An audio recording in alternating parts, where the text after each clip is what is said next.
Welcome. It's our penultimate panel of the season, so it's a very sad day, but it's also a great day because it's the Louis Vuitton show, which is incredibly exciting, but does mean that we've all had to get up horribly early, so I cannot thank you enough for being here to talk about what we're going to see from Marc Jacobs. I would like to talk to you a bit about your favourite shows so far, but first I'll let all our panellists introduce themselves, starting with you, Katie.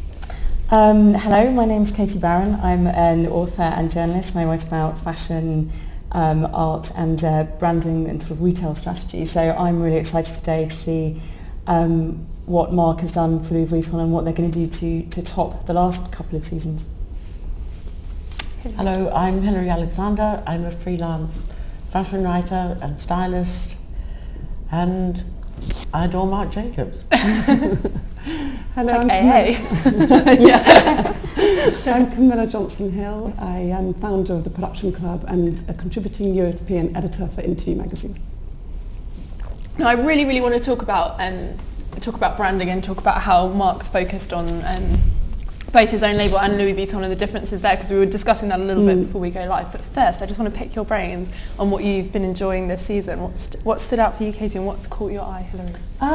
Well, weirdly actually, although today I'll probably be talking more about the kind of scenography and the kind of branding around the sort of world of Louis Vuitton and Marc Jacobs. And for me, just fashion-wise, Prada actually so far I've been kind of really excited by. I know a lot of people have sort of described it as something of a greatest hits collection, but for me it was kind of so decadent and so kind of womanly. So just kind of literally thinking about, I mean, this is a little bit my own preferences in a way, but actually what I'd like to see coming through this winter, I found that actually kind of quite an exciting shift. But yeah. And what did you think of the branding, the way they've done the show? Because obviously that's something that's quite sort of dear to the research you do. What did you think of how they presented that? Do you know what? I'm not sure. I think for me it was so, it was so much about the focus on the fashion and about it being much more of a kind of emotional connection to Miuccia than we'd ever seen before. So for me it was more about that. More for about me that. Personally with that particular show, but yeah. What's caught your eye, Hilary? Well, in London I'd say Tom Ford, because I was completely blown away. It was so over the top and so decadent and so extreme luxe that you just didn't know where to begin. I'd describe it kind of as the Queen of Sheba going to Studio 54 by way of a magician's palace. I mean, just you think of everything from embroidered snakeskin to textured furs to beaded sequin velvet, and all just on one jacket or one pair of boots. So it was Maximal fashion at its best. maxi. The complete opposite of minimalism. And kind of Tom Ford as you want him to be in a way. Really all stops out, high octane. You kind of don't want him to be just kind of, it's luxe but it's sort of pared back. You want him to really go for it because there's no one else. I'm like, thinking of the sort of, the days of, him and Corinne Roitfeld and those sort of, that's what, there's a big hankering for that. Exactly. Definitely. And to have it in London, I think at Lancaster House was just a sensational I'm so happy that event. he chooses to do that. Do you think we'll see other people starting to return to London a little bit more? I hope so. I think so. I mean, Preen are back here now. Yeah, sure. Burberry, of course, have been here for a long time. But I think every season you seem to get more interest in actually being here, because I think there's a kind of sort of mad, frenetic anarchy about the London fashion scene. I always like the fact that because London's been known for so long as the kind of creative show kind of slot, I like the fact that there are these big names that are here, so it's not just about that, because I think that's very important, but it's also important to get the big buyers here, the big editors, to get the big names to actually be in London. And if it's just about creative, which is obviously hugely important, but sometimes the big names slightly pass it by. Because it can start to feel a little bit kind of experimental, which by proxy feels a bit amateur in some ways, so you feel like you're kind of the amateur cousin to some of the other shows, whereas when you get the experimentalism, but then it feels a bit more polished, all of a sudden you feel like you've got this kind of total commercial explosion, don't you, I think? And Burberry's huge. Yes, well, Burberry's been showing now for 5 or 6 years here. Yeah. And I think that really was the beginning of the upward trajectory, if you like. And the fact that so many of the younger designers, like Mary Katranzu and Richard Nicol, Jonathan Saunders, have gone on already to build global brands. Well, someone like Christopher Kane, you know, that's almost as much the pull as Burberry. I'd say, you know, it's such an exciting lesson in fashion, but also in branding, which is what's making, for me, that's what's making London really exciting. I'm so glad you mentioned Tom Ford though, because I obviously want to talk about branding, and what Tom Ford does is sits aside from what we have with Marc Jacobs and Vuitton, where it's, you know, it's streamed, it's much more accessible, whereas Tom Ford, he likes to cultivate that sort of closed world. The black box, yeah, and exactly. mobile phones, and What kind of, which direction are we going? Do you like that Tom Ford does that? Is that a bit out of step with the times? Oh no, I love the fact he has patience. You know, that he has really plotted this whole course over years, and waited and waited. I mean, the temptation to get out there and do a catwalk show must have been, I don't know, He must be burning. so frustrated. But he's just But why keep controlled it himself. so closed? Why do you think that does make it naturally feel more kind of Yes, I think so. more luxurious? I think he likes to prolong the sort of, you know, the build-up. I've worked with him a few The times. foreplay. I've worked with Tom Ford a few times, and it is the most incredible experience, the process for the campaigns, and this was at Yves Saint Laurent days, and the process of how he communicates where his mind's at and what he wants for the campaign. He releases a little bit of information at a time, and then it slowly comes together, and he is incredibly loyal to the people that he works with, and they are such a key part of his team, and I'm presuming that today he's rebuilding that. But he is the most incredible creative talent to work with, and so inspiring. It's all very quiet and very kind of calm, and just change that, and then it suddenly makes sense. I was going to say as well, I think it's actually quite exciting for, you know, whether we call them viewers or consumers or whatever, because, you know, there's a lot to be said for this world of kind of live streaming, and I'm sure we'll talk about kind of Topshop at what they're doing later, which is really important.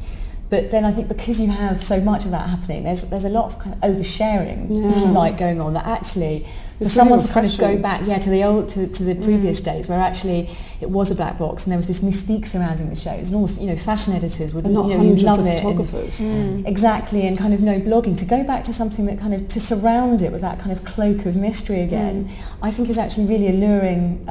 You know, although it might seem a barrier to some people because they're so used to seeing everything live streamed, I think it's not to say that as a consumer you can't see it, you just can't see it then, and that kind of creates this level of anticipation, which is really important in fashion as well. So I've kind of applauded it. I mean, I think it's not for everybody and it's not for every brand, but yeah, I mean, as Hilary said, I think he's planned this and he's plotted it, and I also like the fact that he's not afraid to sort of have that commitment to his own strategy, and to just to not go with the herd, and not do it, not just because this facility to, you know, use social media is there, etc.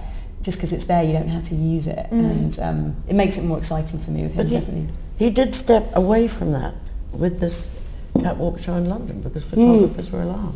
Oh yeah, of course. Yeah. You know, and so he actually stepped back into the mainstream, but very much in his own way and on his own terms, by doing it at Lancaster House and by making it so OTT.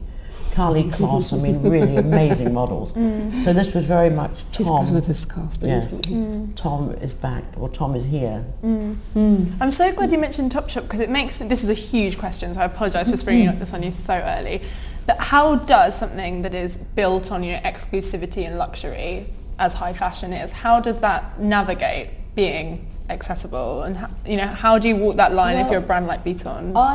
I mean, for Vuitton it'd be interesting to see what they do with it. I mean, I think for Topshop it's very different, because Topshop's never been about exclusivity, and what they've done that's quite smart is that they've realised that actually they're not really competing on the same playing field, because there are lots of people, obviously, when Unique, you know, it was, you know, their range was on the catwalks to begin with, was kind of saying, is it appropriate for them to even be here? And I think the way they made that okay was to say, actually, we're going to do something totally different. We know we've probably got quite a different audience. You know, Justin Cook at Topshop will always talk about that this is about the, you know, the democratization of fashion. Whilst what they wanted to do, they still want to keep it exciting though. They just want to kind of use that excitement to fuel something else. But I think that's the thing for them. They've never kind of tried to pretend that they're competing on exactly the same playing field, which I think had they have done that, it would have been a mistake. But yeah, for me that's why it works. But I think you could say Topshop is sort of perhaps like the McDonald's and the Diet Coke and the Pepsi and Marc Jacobs and Tom Ford are champagne and caviar. Yeah. So when they stream, Very different, but they are still brands. And still worthwhile. way. Yeah. I think there's got to be a shift at some point in the format of how the fashion industry works. And what I mean by that is from presentation of collections to the shopping experience, because it's traditionally in the format we still follow is the shows where buyers and editors see the shows, and it used to be that the editors would then interpret what they see for the magazines, which would hit the stand as the clothes hit the shops. And with all the social media, and then going back to the Tom Ford point of how he shied away from that last season, everything seems so far ahead that surely at some point someone else is going to try and make a stand or try and kind of shift the way things work. It's probably about time, no? How would you? That's such an interesting point. And I ask this often in panels. No one knows the answer. But how do you think we can see this kind of the fashion schedule, the fashion system being changed to work in a more appropriate way? Because I think whether it's because the clothes are shown in seasons that they don't actually work for given their audience, or whether you can't buy stuff until 3 months later, it feels irrelevant. You know, what needs to change and who's going to change it? I think the only thing that designers are doing right now, and I think that Louis Vuitton is a perfect example of this, is they're really focusing on quality of fabric and craftsmanship, where things can't be copied. So it's still the experience of waiting to see it in the shop that people are excited about. And I think designers have already taken a step towards that kind of utopian ideal you mentioned by having pre-collections. And the fact, that people do travel more, so they can get pretty much any type of clothing they want at any time of year. If And they the can afford seasons it. aren't so Yes. relevant for people as well, are they? Layers. Yeah, and I think it will be interesting to see what happens with the whole, again, this sort of democratisation in fashion, because it means that smaller designers will be able to potentially have shows in the same way and be able to stream them, whether kind of people actually go to them sort of physically or not. But I think it's a big manufacturing question, isn't it? But with these stream shows, I think Topshop have been finding that, because of course there was the worry whether people would want things instantly, because it's that kind of see it, want it now especially mentality. with something like Topshop as well. But actually I think what they've seen, to my knowledge, is that the excitement is there. So people, that they're willing to kind of order that purchase, but they're okay to have it kind of 3 months later. They're okay for that. It's actually the excitement of, the excitement is enough to kind of just have access to it right then. They don't necessarily have to have their hands on it. Instagram, blog, tweet, and think about your new clothes arriving. Exactly. Yeah. Really get ready for it. And think about the whole kind of structure of the industry, the manufacture of the fabric, the actual production of the garments, the shipping, the distribution to the stores. That is not going to be achieved overnight, no matter how fast we might What's move the forward in design fashion. to store for Topshop? Is it 10 days? I think they say 10 days to 2 Yeah. weeks. Yeah. New Look's about the same, I think, so is River Island.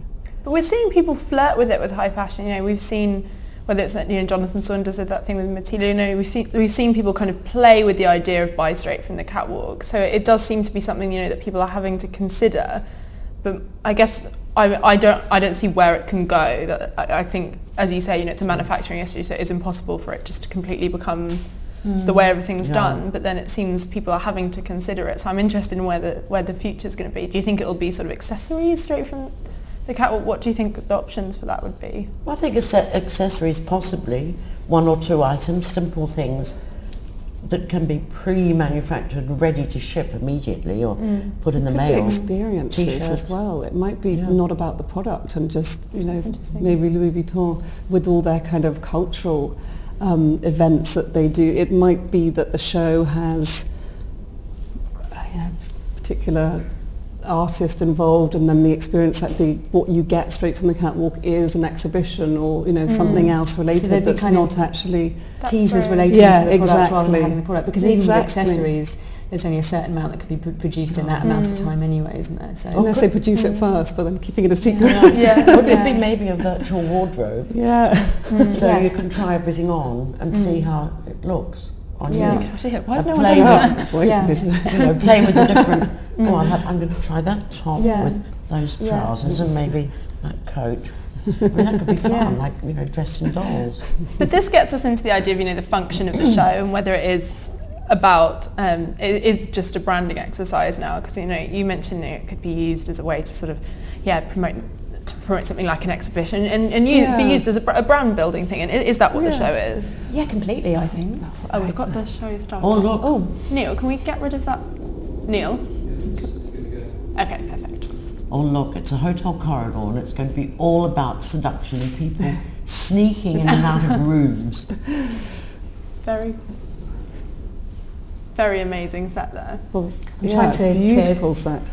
Take a sneaky look at the casting as well. See if there's going to be any surprises there. This is so quick, the way they're walking. He's going to do it all in 5 minutes. Yeah.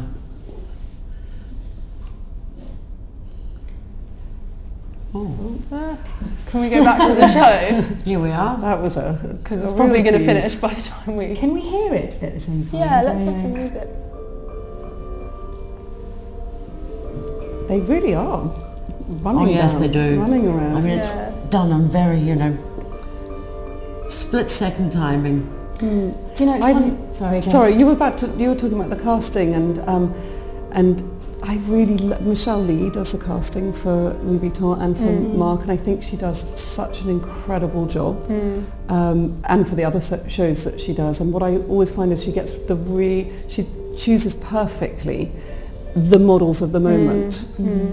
But they also manage to interweave when they bring the kind of the bigger girls, the kind of the sort of there's always iconic, one or two legendary little figures back surprises. Aren't there? I love the way this is kind of boudoir lingerie look underneath these winter coats, as if they've been caught. And that's a hit from what we saw at Marc as well. Yes, exactly, because he was talking so much about being at home and pyjamas core values and. But I think just going back to what Hilary was saying, I think there's that sense of the affair going on here for sure, isn't there? Literally as if you've just stepped out and you've I feel like there's going to be draped dressing gown over the top of your... There's going to be another layer to this. Something's going to happen behind these doors. Won't that menu thing go? Yeah, I know. Neil, what's happening with the menu?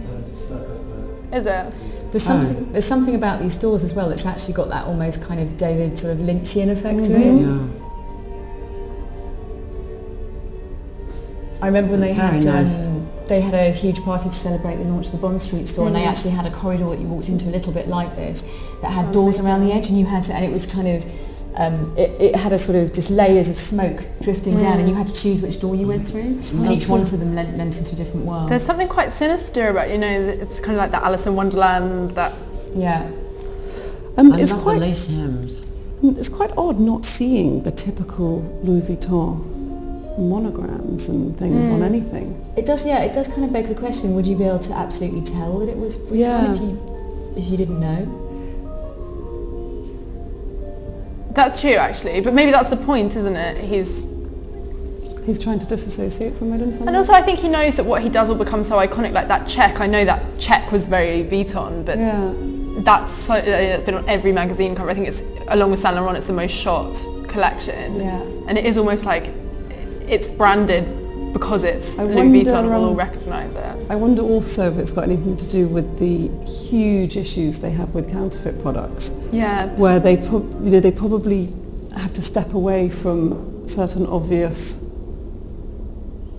What happened? But I think, he doesn't always have, the monogram in there. I mean, yes, there was that collection. And it still exists. On sale. Yeah. But in masses and masses of previous collections for Louis Vuitton, there hasn't been monograms all over the place. It's not part and parcel, I think, of a designer's, signature necessarily. And it can still exist in other areas of the brand, in different collections. I mean, he definitely uses this sort of sense of nostalgia as a route to escapism there we go, finally. to an extent, doesn't he? I mean, I think for him, he definitely kind of almost perceives that going to another era is as good as sort of escaping to something quite fantastical in the way that other people go very futuristic to look forward.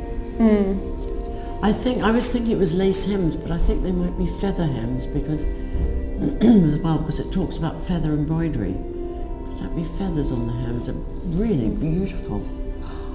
Absolutely stunning. I'm interested that he's got a similar hair and makeup look as for the Marc Jacobs show. We were talking before about how what's interesting about Vuitton is it translates very literally to the campaigns they do, whereas obviously that's not what Marc does with his Jürgen campaigns. Are you excited? How will you see this? Because you can just imagine it straight away, can't Well, you? You it's can imagine always, the girls with the doors. The campaign's always shot by Stephen Meisel and styled by Carl Templer. And then they obviously have Guido and Pat doing hair and makeup. And the past few seasons have definitely been direct translations from the show. And so I would presume that the same would happen here, and I think it will be the same wallpaper, it will be doors, the past 2 seasons he's used groups of models rather than just 1 or 2, so last season and the season before I think it was 9 or 10 different models. So I feel like that's something that they like doing and that's working. I think, it'll be interesting to see how this translates into stores as well, because I know that Mark works very closely with a brilliant creative called Faye McLeod, and was kind of originally purely working on the visual merchandising side of things, and now she's going to start working, I think, probably with him on how that filters through to the campaigns and the whole shebang.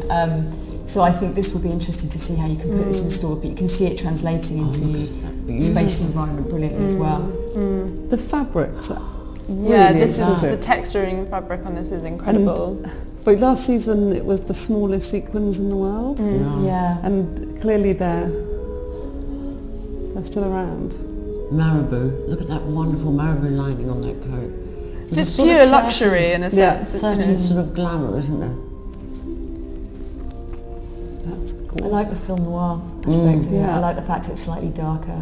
And do you like designers, that give us a show, that give us a set, that give us... Do you think that's Always, what you have to do now? I love that. I think it's essential if you're, it's the whole purpose really to do something. I think, whatever your budget is, then you need to find a way to innovate in some respect. Because, and especially now, these become, the longevity of these, they become like mini films in themselves. That's gorgeous.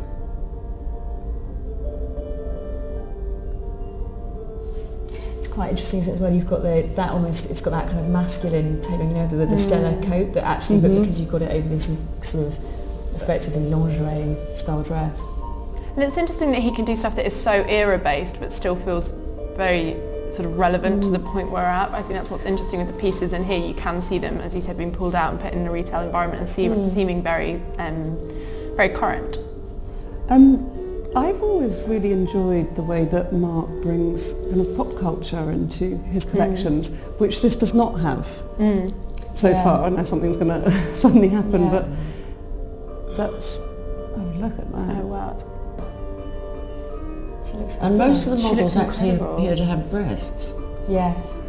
That's in some nice to cases see as quite well. substantial. There was one I thought reminded me of a sort of La Dolce Vita film with black lace, sort of almost Gina Lollobrigida. Yeah. I mean, it's kind of interesting if you look at the sort of transition from the show that for me was the kind of the first sort of super show in terms of scenography, which was the one that referenced the night porter and the fetish. And then this seems, there's kind of, inflections of that here still, I think.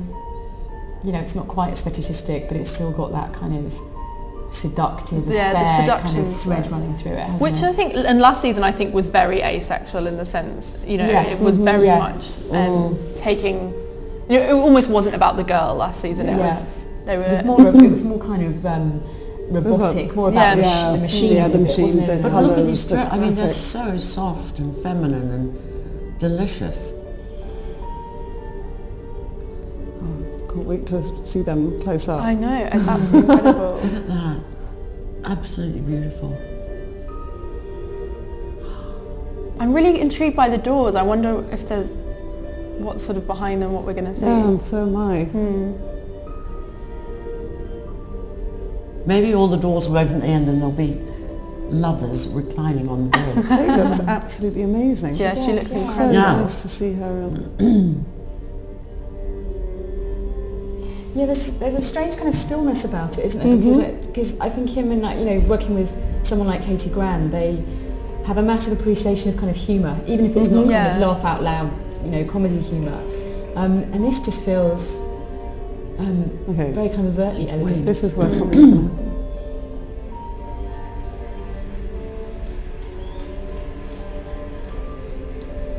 happen. Lovely.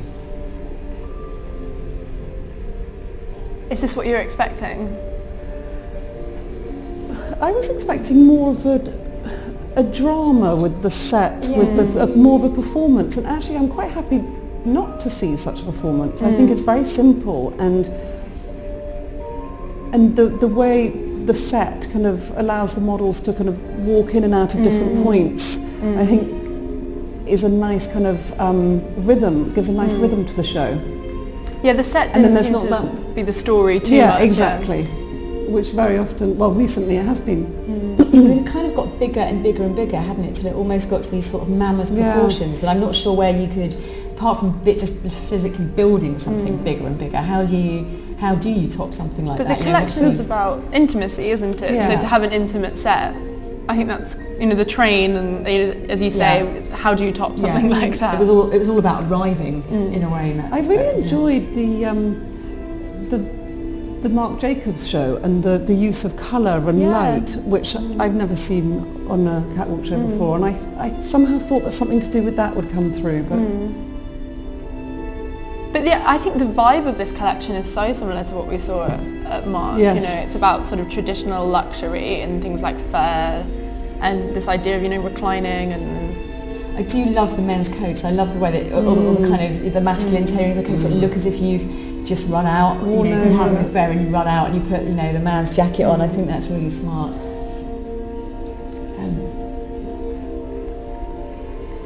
The production on this is brilliant. Not one girl has got in the wrong door. I'm really impressed. And they've all been up early too. Yeah. Oh, his pyjamas. See, and there's me saying there's no humour. Fantastic. He's even got mandals on, look. Well done. I'm interested because, we were talking about the meant to be films somewhere involved in this. Yes, me too. Yeah, I'm still waiting I to see know. what's going to happen, and if there's something that they're seeing that we can't see. Yes, Yeah, I wonder if it's through an entrance or Yeah, something. It yeah. must have been something that they walked through or they'll walk out of. Or if it's kind of, what we were saying about that perhaps actually with shows, there's so much that the viewer at home can see now, whether actually the experience of actually going to the show, the kind of elite front They row, have to give it another layer. whether they get something else that we don't, which is another way that shows That's could really go, I interesting. think. Actually, Yeah. definitely. Because there's no sense to me in some ways of just replicating for people watching at home exactly what you get if you're there. I No think one's actually, moving. I think there'll be kind of two very different experiences. I think it's too Oh, here we dark. go. Yeah, everyone seems... They're waiting for the lights to go on so they can find their way Maybe they're all out. smooching.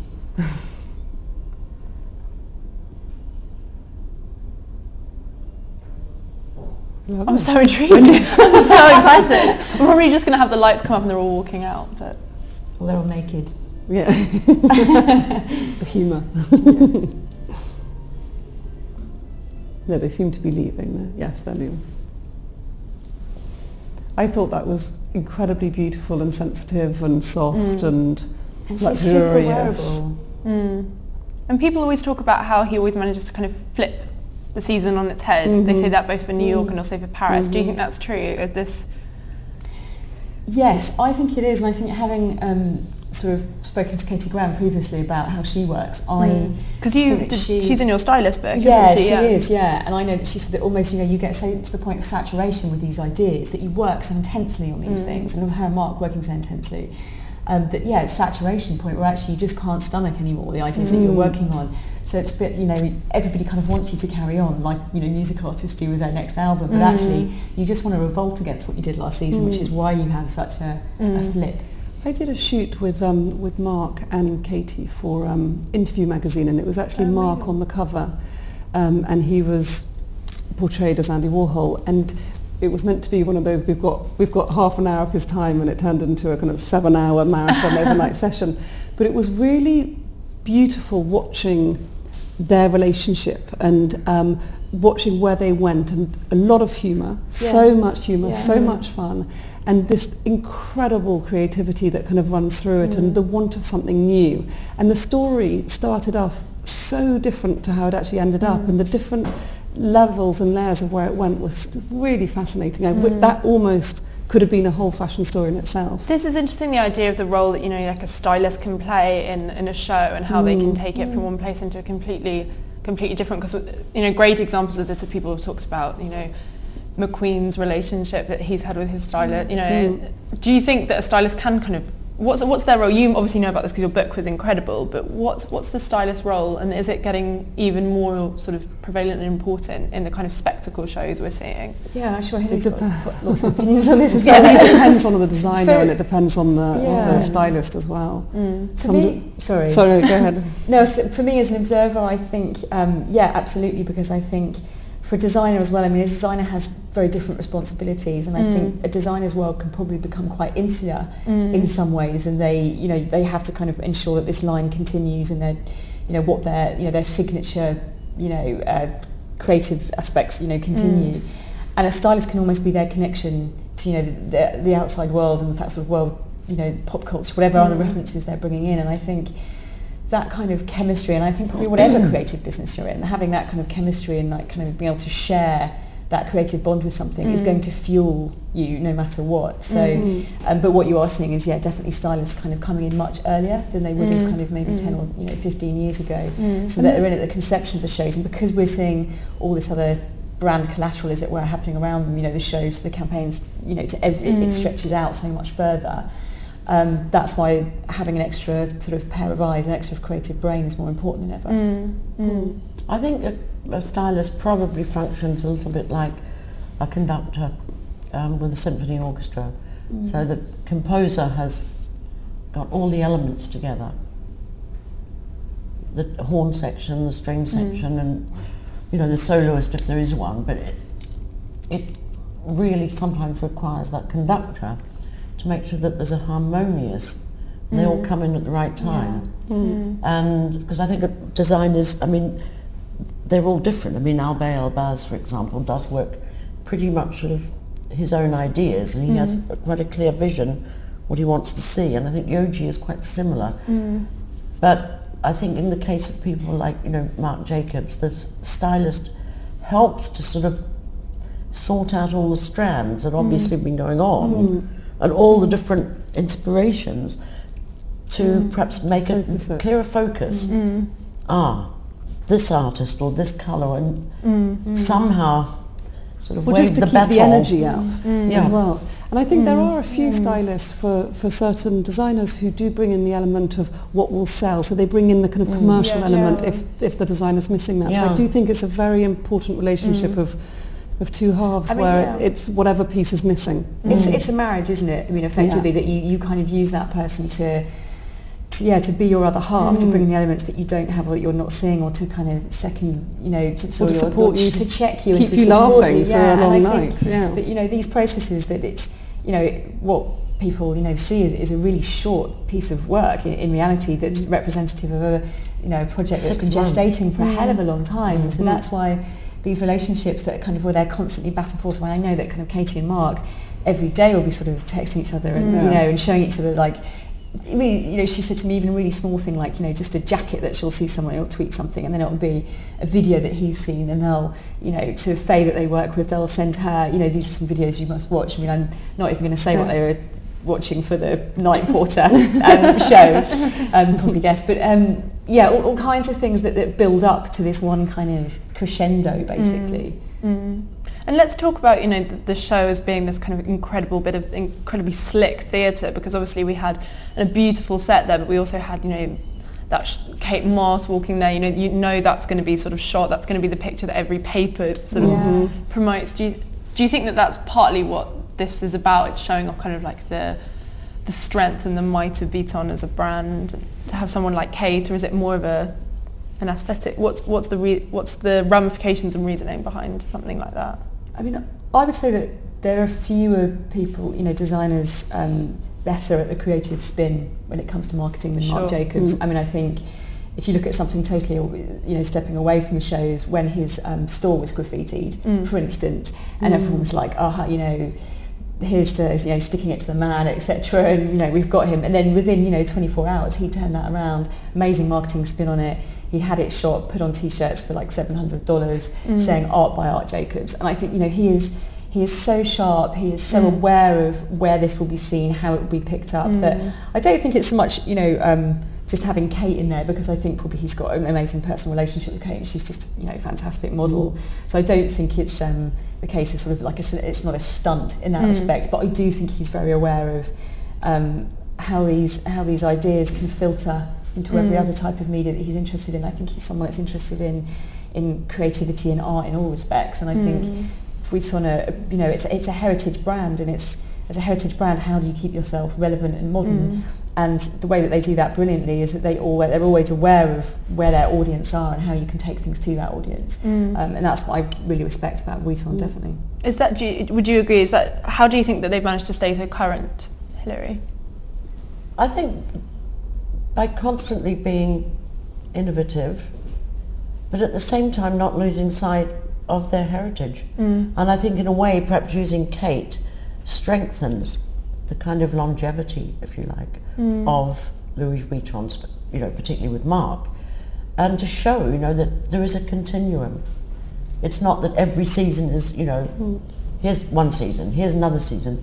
I think he's sort of showing that there is this thought or the thinking behind his designs, which goes back, and being a designer is not just about, every season coming up with something completely different.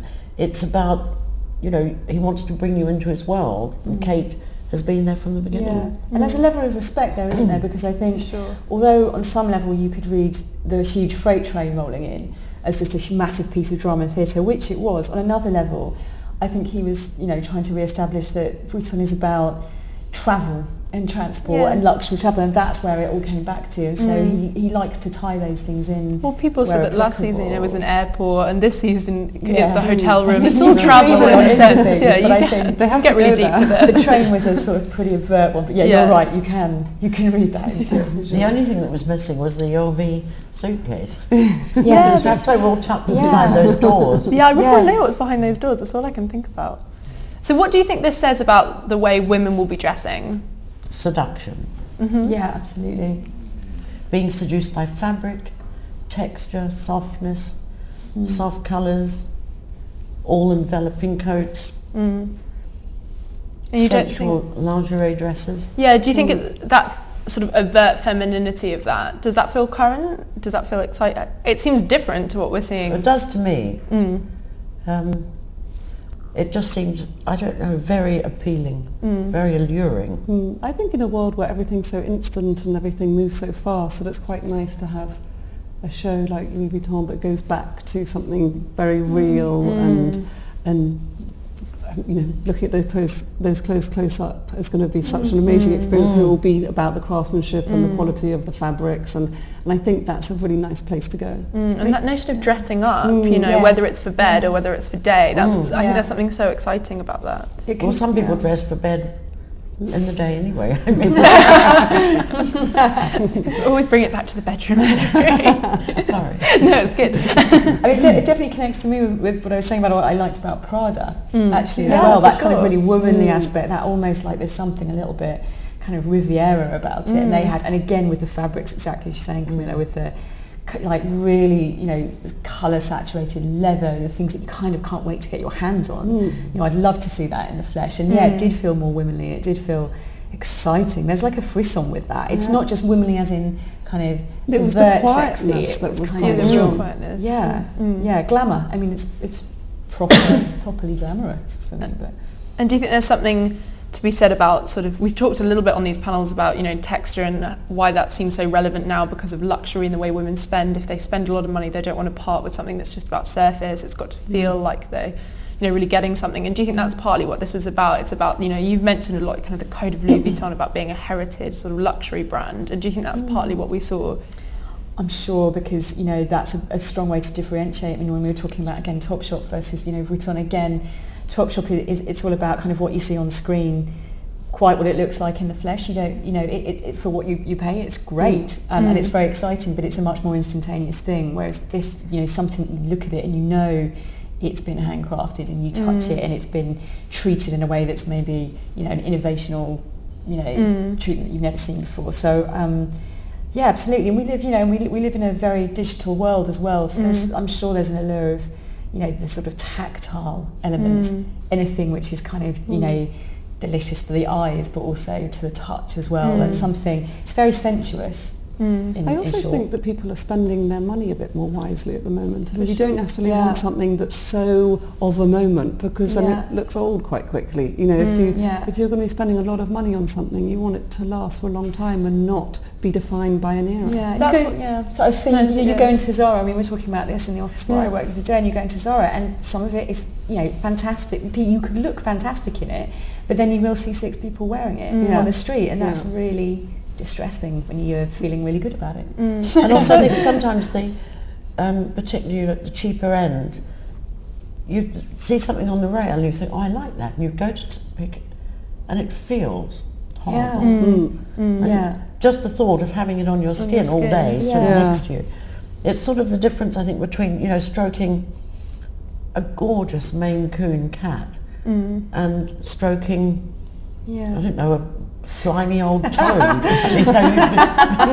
hamster. If he was around. Such a lovely comment on the high street. A slimy old toad. Splice that next to Zara and see how it goes down. But you're right. I mean, there's no point looking that seductive, but feeling a bit kind of itchy. It doesn't really work, does it? And that's what's, there's something about, looking really sensual and really glamorous. It's like cheap lingerie, everyone hates it, and that's kind of what this is about in a sense. You can't do glamour on and also, if you're wearing, cheap lingerie, don't go anywhere near a fire.